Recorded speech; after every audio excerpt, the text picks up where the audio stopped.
Good morning guys. तो चलिए start करते हैं आज की हमारी रिवीजन क्लास। बताइए भारत के मुख्य आर्थिक सलाहकार ये कौन है? तो आंसर होगा अनंत नागेश्वरन, अभी नए बने हैं। और अगर पूछे कि मुख्य वैज्ञानिक सलाहकार कौन है तो विजय राघवन है। राष्ट्रीय सुरक्षा सलाहकार नेशनल सिक्योरिटी एडवाइजर कौन है? अजित डोभाल है। और अभी उप राष्ट्रीय सुरक्षा सलाहकार यानी कि deputy national security adviser Vikram Misri बने थे। बताओ साहित्य अकादमी पुरस्कार कितनी भाषाओं में दिए जाते हैं? 24 भाषाओं में। 22 तो संविधान की 8वीं अनुसूची वाली हो गई, उसके अलावा एक हो गई अंग्रेजी और एक हो गई राजस्थानी। और अगर आपसे पूछे हिंदी का भी किसे मिला था? दया प्रकाश सिन्हा को, सम्राट अशोक नाटक के लिए। अंग्रेजी का मिला था नमिता गोखले को, थिंग टू लीव बिहाइंड नाम के नॉवल के लिए। और अगर पूछे कि साहित्य का नोबेल पुरस्कार 2021 के लिए किसे मिला? अब्दुल रज्जाक गुरनाह को। अच्छा, कमेंट बॉक्स में टाइप करके बताओ ज्ञानपीठ पुरस्कार कितनी भाषाओं में दिया जाता है? कई बार बता चुके हैं, बताओ अब आप। अगला देखो, इंटरनेशनल बुकर प्राइज 2021 ये किसने जीता? डेविड डायोप ने, जो कि फ्रांस के लेखक हैं, इनके novel at night all blood is black के लिए। और बुकर पुरस्कार पूछते तो वो डेमन गलगुट ने जीता था, जो कि साउथ अफ्रीका के लेखक हैं, उनके नॉवल द प्रॉमिस के लिए। अगला बताओ, दुनिया का पहला अनुवांशिक रूप से संशोधित यानी कि जेनेटिकली मॉडिफाइड रबड़ का पौधा कहाँ पे लगाया गया? असम के गुवाहाटी में। और इसे कहाँ पे तैयार किया गया था? भारतीय रबड़ अनुसंधान संस्थान में। तो प्रश्न तो यहाँ से भी तैयार हो गया ना कि ये भारतीय रबड़ अनुसंधान संस्थान कहाँ पर है? केरल में। चलो आप तो ये बताओ, अभी किसे अंतरराष्ट्रीय रबड़ अध्ययन समूह का नया अध्यक्ष बनाया गया? तो आंसर हो जाएगा KN राघवन को। और ये अंतरराष्ट्रीय रबड़ अनुसंधान समूह का हेडक्वार्टर कहाँ पर है? मुख्यालय कहाँ पर है? सिंगापुर में। अच्छा, अभी ऑस्ट्रेलियन ओपन 2022 में मेन सिंगल का टाइटल किसने जीता? राफेल नडाल ने, जो कि स्पेन के टेनिस प्लेयर हैं। और वुमेन सिंगल टाइटल किसने जीता? ऑस्ट्रेलिया की एशले बार्टी ने। और अभी 25 साल की उम्र में इन्होंने रिटायरमेंट की घोषणा भी कर दी है, संन्यास ले लिया है। ये भी ध्यान रखना। कहाँ से हैं? ऑस्ट्रेलिया से हैं। अच्छा, नदियों में night navigation mobile application launch करने वाला देश का पहला राज्य कौन सा बना? तो आंसर होगा असम। मतलब ब्रह्मपुत्र नदी पर जल परिवहन को रात में भी बेहतर बनाने के उद्देश्य से इसने ये मोबाइल एप्लीकेशन लॉन्च किया। चलो बताओ, सार्वजनिक परिवहन के लिए रोपवे सेवा को शुरू करने वाला पहला भारतीय शहर कौन सा बना? इसका उत्तर दीजिए कमेंट बॉक्स में। अगला प्रश्न आपसे पूछेंगे कि जल जीवन मिशन के तहत 100वां हर घर जल वाला अभी जिला कौन सा बना? तो ये चंबा जिला बना है, हिमाचल प्रदेश का। और बीजिंग शीतकालीन ओलंपिक यानी कि बीजिंग विंटर ओलंपिक्स 2022 में कौन सा देश पदक तालिका में टॉप पे रहा था? नॉर्वे टॉप पे रहा था। 37 मेडल जीते हैं, जिसमें से 16 गोल्ड हैं। और आपको याद है, भारत की तरफ से एकमात्र खिलाड़ी थे जिन्होंने बीजिंग ओलंपिक में पार्टिसिपेट किया, उनका नाम है आरिफ खान। ये एक स्कीयर हैं और जम्मू कश्मीर से हैं ये। और बताओ, सरकार फसल बीमा पॉलिसियों को वितरित करने के लिए कौन सा अभियान चलाएगी? मेरी पॉलिसी मेरे हाथ। उद्देश्य क्या है? फसल बीमा योजना का लाभ किसानों को उनके घर पर उपलब्ध कराना इसका मुख्य उद्देश्य है। अब आपके मन में आएगा कि प्रधानमंत्री फसल बीमा योजना के बारे में बताइए। इसकी शुरुआत होती है 18 फरवरी 2016 को। कहाँ से? मध्य प्रदेश के सीहोर में प्रधानमंत्री नरेंद्र मोदी ने इसको शुरू किया था। ओमान सागर और फारस की खाड़ी को जोड़ने वाली जल संधि कौन सी है? हारमुज जल संधि। अच्छा मुझे बताओ, लाल सागर और भूमध्य सागर को जोड़ने वाली नहर कौन सी है? स्वेज नहर है। और आपको जरूर याद होगा कि स्वेज नहर में एक जहाज अटक गया था काफ़ी समय तक। उस जहाज का नाम बताइए। और मैं आपको कई बार बीच में करंट अफेयर्स में बता भी चुका हूँ, अभी आप बताओ देखो। और जिब्राल्टर जल संधि ये किस किस को जोड़ती है? अटलांटिक महासागर को भूमध्य सागर से। और जिब्राल्टर जल संधि को याद रखना, भूमध्य सागर की कुंजी भी कहते हैं। चलो फिर बताओ, भारतीय संसद का उच्च सदन ये कौन सा है? तो आप सभी जानते हो, राज्यसभा। निम्न सदन बोलते हैं लोकसभा को। तो अगर राज्यसभा की बात करें तो इसके बारे में अनुच्छेद 80 में बताया गया, और लोकसभा के बारे में अनुच्छेद 81 में। राज्यसभा एक स्थायी सदन है जो कभी भंग नहीं होता। और भंग क्यों नहीं होता? क्योंकि इसके 1/3 सदस्य हर दूसरे साल सेवानिवृत्त हो जाते हैं। लेकिन लोकसभा याद रखना हर 5 साल में भंग होती है और नए सिरे से चुनाव होते हैं।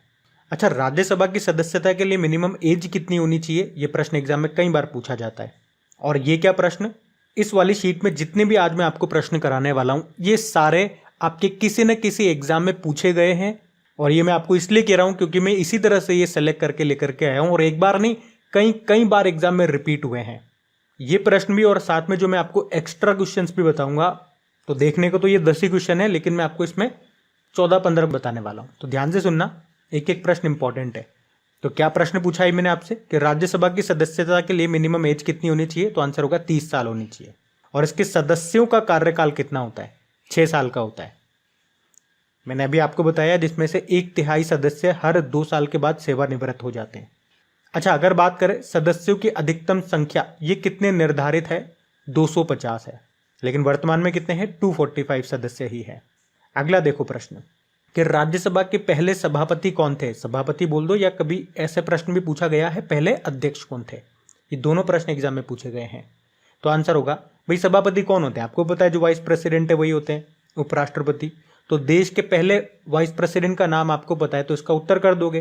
तो आपको सबको पता है डॉक्टर सर्वपल्ली राधाकृष्णन जी। और देश के पहले उपसभापति कौन थे? SV कृष्णमूर्ति थे। अच्छा, वैसे अभी वर्तमान में हमने पढ़ा है ना करंट अफेयर्स में, नए वाइस प्रेसिडेंट बन गए हैं और कौन से नंबर के बने हैं ये आपको टाइप करना है कमेंट बॉक्स में। वैसे बड़ा सिंपल सा प्रश्न पूछ रहा हूँ, ऐसी कोई बड़ी बात नहीं है। और वर्तमान में इसके उपसभापति कौन है? हरिवंश नारायण सिंह। चलो बताओ, किसी धन विधेयक के लोकसभा में पारित होने के बाद राज्यसभा उस बिल को अधिकतम कितने दिनों के भीतर लोकसभा को लौटा सकती है? तो याद रखना, ये एग्जाम में पूछा हुआ प्रश्न है। बार बार क्यों बोल रहा हूँ मैं, ये बता ही दिया मैंने आपको, सारे प्रश्न एग्जाम के हैं ये। तो इसका आंसर होगा 14। तो पहला पॉइंट तो इससे ये याद रख लो कि संविधान के अनुच्छेद 110 में धन विधेयक के बारे में बताया गया है। तो राज्यसभा को धन विधेयक को 14 दिनों के भीतर स्वीकृति देनी होगी। अगर वो ऐसा नहीं करेगी तो इसे राज्यसभा के द्वारा पारित माना जाता है। अगला प्रश्न है, राज्यसभा का कोरम पूरा करने के लिए कितने सदस्यों की आवश्यकता होती है? ये डिक्टो मैंने प्रश्न ही उठा लिया है वैसी ही भाषा में। कोरम मतलब समझ लो, मतलब बैठक करने के लिए मिनिमम कितनी संख्या चाहिए उसकी बात कर रहे हैं। तो जितने टोटल सदस्य हो सकते हैं उसका 10% आप ले लो। हमने स्टार्टिंग में बोला टोटल कितने अधिकतम संख्या हो सकती है 250, उसका 10% निकाल लो, यानी कि 25 तो होने ही चाहिए।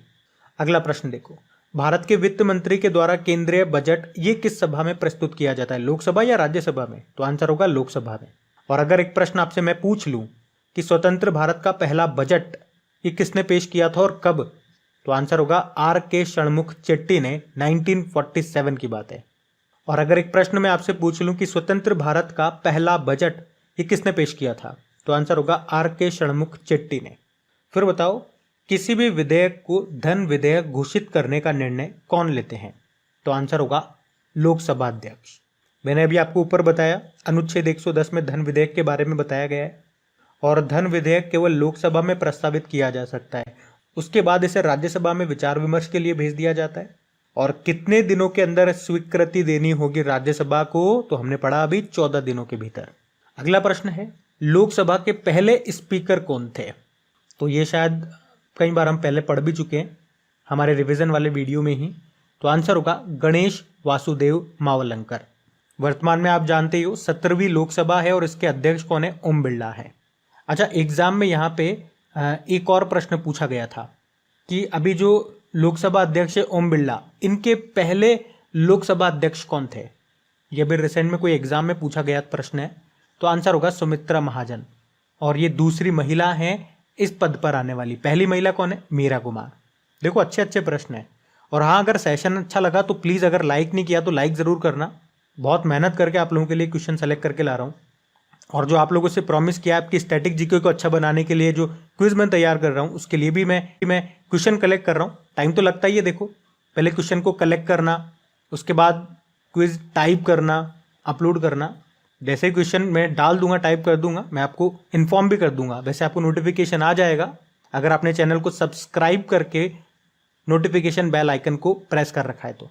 और इसे अपने दोस्तों के साथ में शेयर ज़रूर करना है। प्लीज़ रेस्पॉन्स तो लेकर के आइए वीडियोज़ में, यह आपकी जिम्मेदारी समझिए।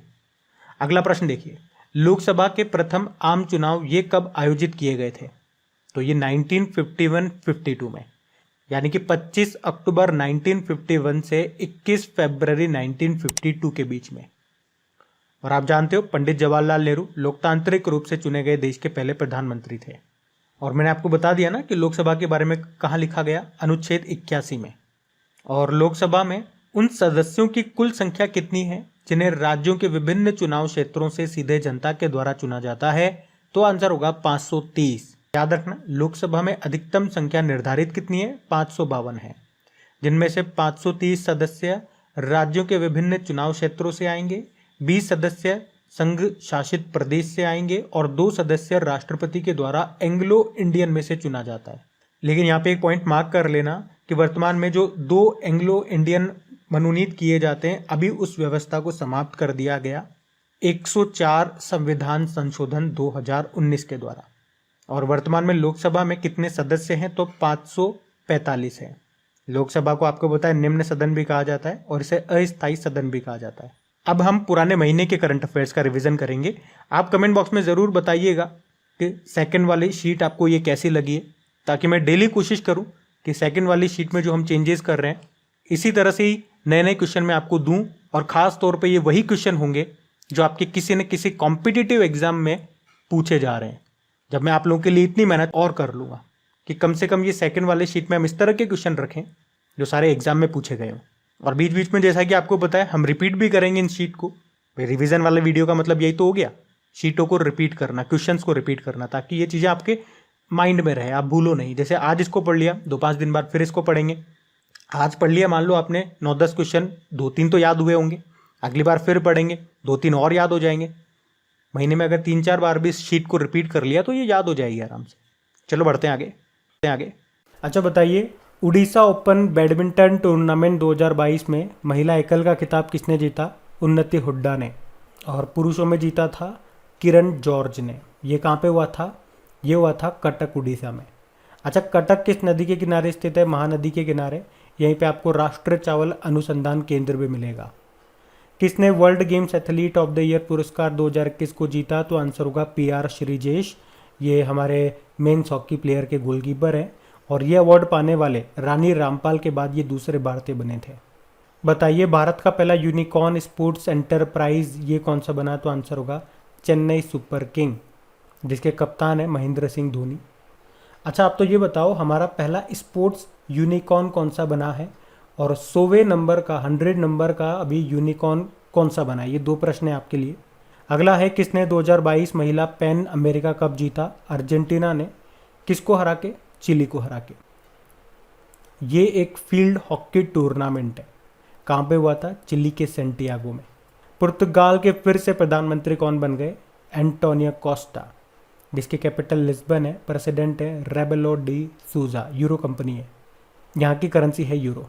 बताओ, security printing and meeting corporation of India limited ने कहाँ पर नई बैंक नोट प्रिंटिंग लाइन स्थापित की? तो आंसर होगा नासिक, महाराष्ट्र में और मध्य प्रदेश के देवास में, 2 जगह पे। अच्छा, आपको पता है देश में 4 बैंक नोट प्रिंटिंग प्रेस है, नासिक, देवास, मैसूर और सल्बोनी में। सल्बोनी आपको मिलेगी पश्चिम बंगाल में। और भारत में 4 टकसाल हैं जहाँ पे सिक्के बनते हैं। कहाँ पे? मुंबई, कोलकाता, हैदराबाद और नोएडा में। बताओ, किस राष्ट्रीय संस्थान या आयोग ने अभी 31 जनवरी 2022 को अपना 30वां स्थापना दिवस मनाया था? राष्ट्रीय महिला आयोग ने। इसकी स्थापना होती है 1922 में, जिसके अध्यक्ष हैं रेखा शर्मा। पहले अध्यक्ष थी जयंत पाटिल। किसने national institute of pharmaceutical education and research अनुसंधान पोर्टल को शुरू किया? तो आंसर होगा मनसुख मांडविया, हेल्थ मिनिस्टर है हमारे। तो बताइए, जनवरी 2023 में 17वां प्रवासी भारतीय दिवस ये किस शहर में होगा? तो आंसर होगा इंदौर में। और प्रवासी भारतीय दिवस आप जानते हो कब मनाते हैं? 9 जनवरी को। इजराइल के पूर्व प्रधानमंत्री बेंजामिन नेतन्याहू की आत्मकथा का नाम क्या है? बीबी माई स्टोरी। अच्छा, इजराइल के वैसे वर्तमान में प्रधानमंत्री कौन है? यायर लैपिड है। और यहाँ की कैपिटल जेरूसलम है, करेंसी है इजरायली न्यू शेकेल। केरल के पहले आदिवासी उपन्यासकार और लघु कथाकार का निधन हो गया, उनका नाम बताइए? नारायण। उनका पहला उपन्यास था कोचा रेठी, जिसके लिए 1999 में केरल साहित्य अकादमी पुरस्कार मिला था उनको। और इसके अंग्रेजी अनुवाद ने 2011 में क्रॉसवर्ड पुरस्कार जीता था। तो नाम इंपॉर्टेंट है। अब बताओ, अगस्त 2022 में 65वें राष्ट्रमंडल संसदीय सम्मेलन की मेजबानी ये कहाँ पे की जा रही है? तो आंसर होगा कनाडा में। अभी 20 अगस्त को शुरू हुई, जो कि 26 अगस्त तक चलेगी। कनाडा की कैपिटल ओटावा। कनेडियन डॉलर यहाँ की करेंसी होती है। और कॉमनवेल्थ गेम्स आपको पता है ना, राष्ट्रमंडल खेल 2022 कहाँ पे हुए थे? बर्मिंघम यूके में, जिसमें टॉप पे रहा ऑस्ट्रेलिया, भारत चौथे स्थान पे रहा 61 मेडल के साथ, जिसमें से 22 गोल्ड है, 16 सिल्वर है और 23 ब्रोंज है। राष्ट्रपति द्रौपदी मुर्मू, जो कि अभी भारत की पहली आदिवासी और दूसरी महिला राष्ट्रपति बनी है, 15वें नंबर की बनी है, ये याद रखना। अभी इनके सचिव कौन बने? राजेश वर्मा। हिंदुस्तान एरोनॉटिकल लिमिटेड, ये किस देश में अपना पहला अंतरराष्ट्रीय विपणन और बिक्री कार्यालय, international market and sales office, ये खोलेगा? तो आंसर होगा मलेशिया में। मलेशिया वही जिसकी कैपिटल कुआलालंपुर है, और मलेशिया रिंगित करेंसी और प्रधानमंत्री हैं इस्माइल साबरी याकूब। और हिंदुस्तान एरोनॉटिकल लिमिटेड का हेडक्वार्टर बंगलुरु में है, अध्यक्ष हैं आर माधवन। अच्छा बताओ, देश का पहला हर घर जल प्रमाणित राज्य कौन सा बन गया? गोवा बन गया। वहीं अगर यूनियन टेरिटरी में बात करेंगे तो पहला बना है दादरा और नागर हवेली तथा दमन और दीव, ये एक ही है, याद रखना है ना। फिर बताओ, सद्भावना दिवस हमने कब मनाया? 20 अगस्त को मनाया।